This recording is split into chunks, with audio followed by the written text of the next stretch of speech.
Hey guys, here's another issue I want to address, and I should have made it into one video, but since I forgot, there is the second one. Last few weeks that I've been visiting the town of Courtney in Comox Valley here, I see more and more, and it's winter guys, more and more marginalized, less fortunate street folk putting up tarps and tents under trees in the middle of the city, in the bushes, under the bridge, anywhere they can fit and squeeze themselves into before the police comes and tell them to leave. There's nowhere to go. This Christmas, I got a card from someone with a $50 bill in it. Today I found a girl sitting, hiding from the rain with her bags.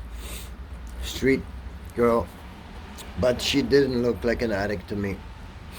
I gave her a sandwich and $10. I found a man under the bridge today in a fenced-in area, lying on a wooden skid in a real bad way.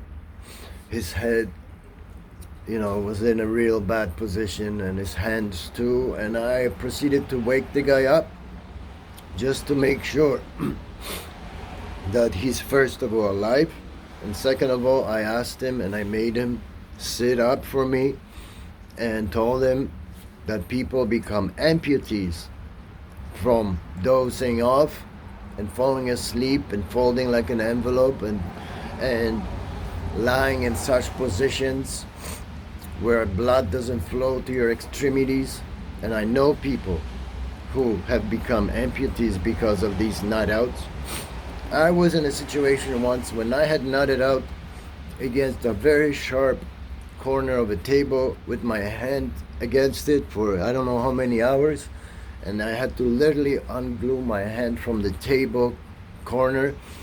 I had damaged nerves in my hand. I couldn't open my fist, like not even move a finger for over 2 months.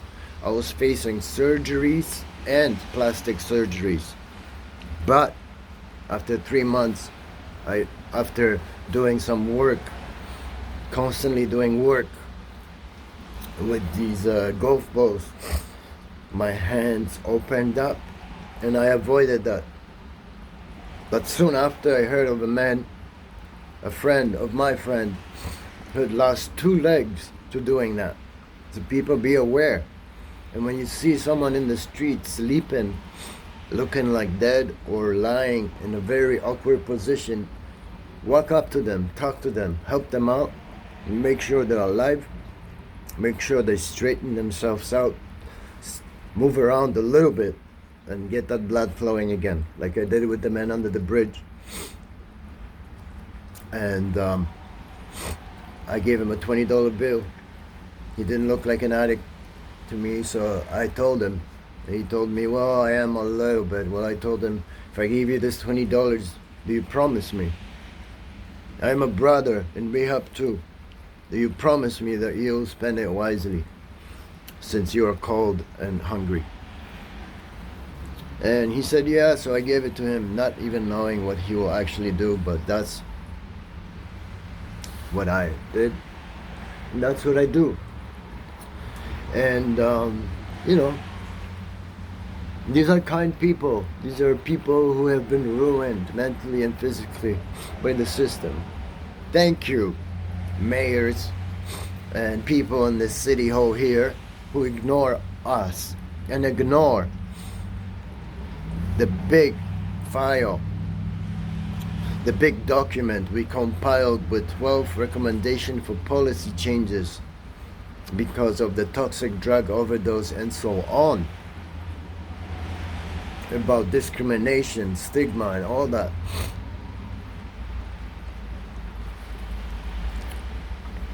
These people are okay.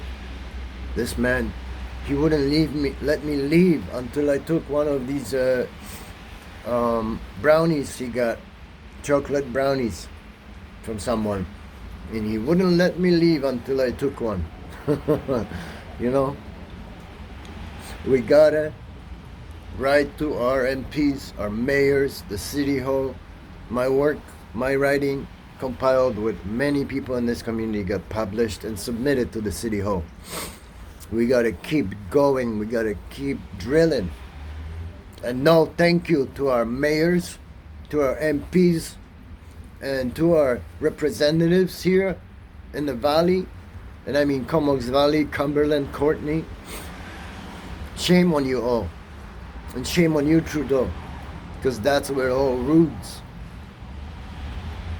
I've never seen as many people in the streets as lately. One love, everybody. I'm gonna go out there and see if I can help someone else.